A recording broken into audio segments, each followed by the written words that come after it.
Hello friends, எல்லாருக்கும் வணக்கம். இன்றைக்கி நம்ம நிக்கிஸ் கிச்சனில் டீ கடையில் சாப்பிட்ற மாதிரி நல்ல மொறு மொறுன்னு வெங்காய சமோசா ரொம்ப ஈஸியாக நம்ம வீட்டில் எப்படி பண்ணுறது அப்படிங்கிறத பார்த்துடலாங்க. இது பிகினர்ஸ் அண்ட் பேச்சுலர்ஸ்க்கு ரொம்ப யூஸ்ஃபுல்லாக இருக்கும், ரொம்ப டேஸ்ட்டாக இருக்கும். ஃபஸ்ட்டு நம்ம சமோசா ஷீட் வந்து ரெடி பண்ணிக்கலாம். அதுக்கு ஒரு பவுலில் 2 கப் மைதா மாவு சேர்த்துக்கிறேன். இதில் தேவையான அளவுக்கு உப்பு சேர்த்துக்கலாம். இதை லைட்டாக கலந்துட்டு கொஞ்சம் கொஞ்சமாக தண்ணி சேர்த்து நம்ம இதை வந்து ஒரு சாஃப்டான டோவாக ரெடி பண்ணிக்கலாம்.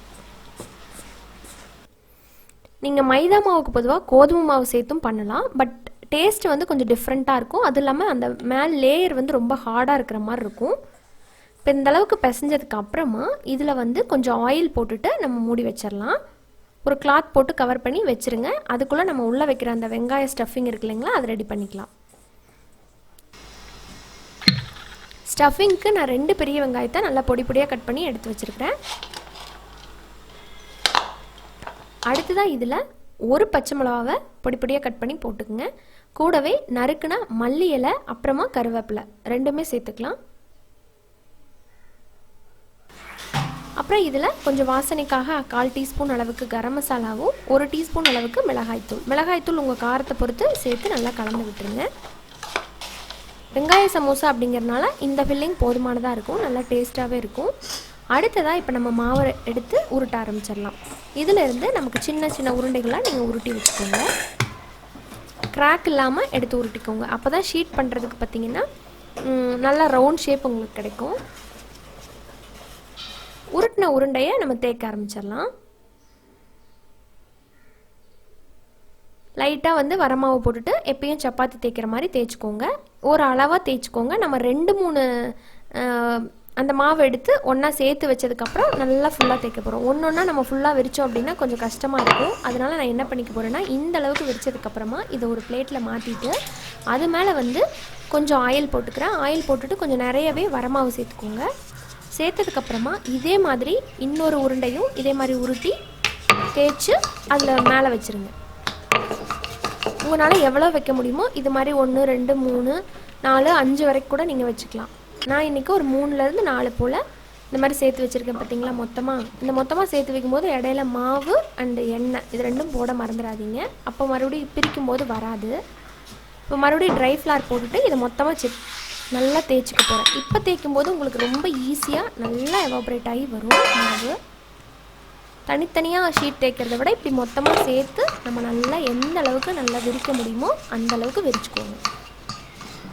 எவ்வளோ தூரம் விரிச்சிட்டேன் பார்த்தீங்களா? இந்த அளவுக்கு விரிச்சதுக்கப்புறமா நம்ம இதை வந்து ஒரு தோசை டவாவில் போட்டுட்டு லைட்டாக சூடு பண்ணிக்க போகிறோம். அந்த மாதிரி சூடு பண்ணோம் அப்படின்னா தான் இது ஈஸியாக பிரிஞ்சு வரும்.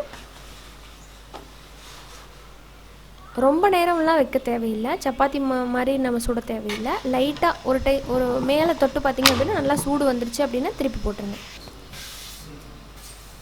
இந்த சைடு அதே மாதிரி ஒரு 20 செகண்ட் இருந்தால் போதும். அந்த அளவுக்கு நீங்கள் சூடு பண்ணதுக்கப்புறமா எடுத்து பிளேட்டில் போட்டுட்டு இதை லைட்டாக ஆற விட்டுருங்க. ஆறினதுக்கப்புறமா இதை எட்ஜஸ் எல்லாத்தையுமே கட் பண்ணிடுங்க. கட் பண்ணிவிட்டு உங்களுக்கு கரெக்டாக அந்த ஸ்கொயர் ஷேப்பில் கட் பண்ணிக்கோங்க. இப்போ ஷீட் உங்களுக்கு எந்த அளவுக்கு சென்டரில் பாருங்கள், நான் இந்த அளவுக்கு வச்சு 3 பார்ட்டாக பிரிச்சுக்கிறேன். பிரித்ததுக்கு அப்புறம் பார்த்தீங்கன்னா உங்களுக்கு அந்த ஷீட் வந்து ஈஸியாக பிரிஞ்சு வரும். பார்த்தீங்களா எந்த அளவுக்கு ஈஸியாக பிரிஞ்சு வருதுன்ட்டு. சில டைம் அந்த வரமாவு கொஞ்சம் ஜாஸ்தி போட்டுருங்க, அப்போ தான் வந்து நல்லா ஈஸியாக பிரிஞ்சு வரும். வரமாவு கம்மியாக போட்டிங்கன்னா ஒட்டிக்கும். இப்போ பாருங்கள், இதை எந்த மாதிரி நீங்கள் கசக்குனீங்கன்னா கூட ஒன்றுமே ஆகாது. இந்த ஷீட் வந்து ரெடியாக இருக்குது. இப்போ அடுத்ததாக ஃபில்லிங் வைக்கலாம். அந்த எட்ஜ் இருக்கு இல்லைங்களா, அதை இந்த மாதிரி எடுத்து வச்சுட்டு இப்படி மடிச்சுட்டு இப்போ சென்டரில் நம்ம ஃபில்லிங் வச்சிடலாம்.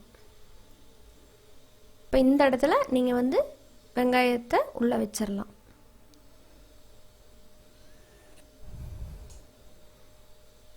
ஃபில்லிங் வந்து ரொம்ப அதிகமாகவும் வேண்டாம், கொஞ்சம் கம்மியாகவும் வேண்டாம், ஓரளவுக்கு மீடியமாக வச்சுக்கோங்க. ஒரு 2 ஸ்பூன் அளவுக்கு வச்சுட்டு இப்போ ஒட்டணும் இல்லைங்களா, அதுக்கு கொஞ்சம் மைதா மாவை தண்ணியில் கரைச்சி எடுத்து இந்த மாதிரி பேஸ்ட்டாக ரெடி பண்ணி ஒட்டிக்கலாம். கொஞ்சம் கூட பிரிஞ்சு வரக்கூடாதுங்க. பிரிஞ்சு வந்தது அப்படின்னா ஆயில் வந்து ரொம்ப இழுக்க ஆரம்பிச்சிடும். அதனால் எங்கெங்கே கேப் இருக்கோ அந்த இடமெல்லாம் நல்லா ஒட்டிடுங்க. ஒட்டினதுக்கப்புறமா அந்த மேல் பகுதியும் எடுத்து கவர் பண்ணிட்டீங்க அப்படின்னா சமோசா வந்து சூப்பராக நல்லா ஒட்டிடும். நல்லா ரெடி ஆகிடுச்சு பாருங்கள் ஷேப்பு. அவ்வளோதான். இதே மாதிரி நம்ம எல்லாத்தையுமே பண்ணி வச்சுக்கிட்டு அப்புறம் போட ஆரம்பிச்சிடலாம். பார்த்திங்களா, எல்லாத்தையும் பண்ணி எடுத்தாச்சுங்க.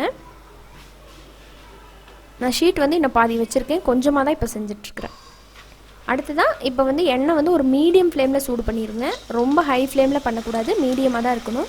இப்போ இதில் நம்ம சமோசாஸ் எல்லாத்தையுமே ஒன்று ஒன்றா சேர்த்துற வேண்டியதான். சேர்த்துட்டு அப்படியே திருப்பி திருப்பி விடுங்க.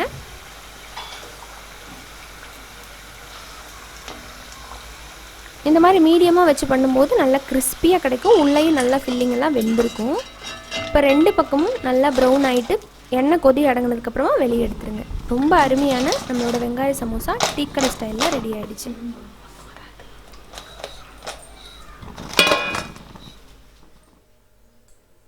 இப்போ அடுத்தடுத்த பேட்சை நம்ம இதே மாதிரி போட்டு பொரிச்சு எடுத்துட வேண்டியதான்.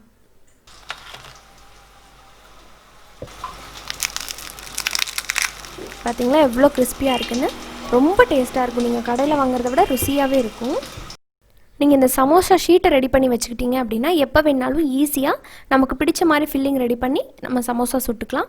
இதை ட்ரை பண்ணி பாருங்கள். உங்களுக்கு பிடிச்சிருந்தா லைக் பண்ணுங்கள், யூஸ்ஃபுல்லாக இருக்குன்னு நினச்சிங்கன்னா ஃப்ரெண்ட்ஸ் அண்ட் ஃபேமிலியோட ஷேர் பண்ணுங்கள். மறக்காமல் நம்ம சேனல் நிக்கிஸ் கிச்சனை சப்ஸ்கிரைப் பண்ணிவிட்டு கூட இருக்கிற பெல் சிம்பிளை அழுத்திடுங்க. இன்னொரு இன்ட்ரெஸ்டான ரெசிபியோட மீண்டும் சந்திக்கலாம். அது வரைக்கும் நன்றி, வணக்கம்.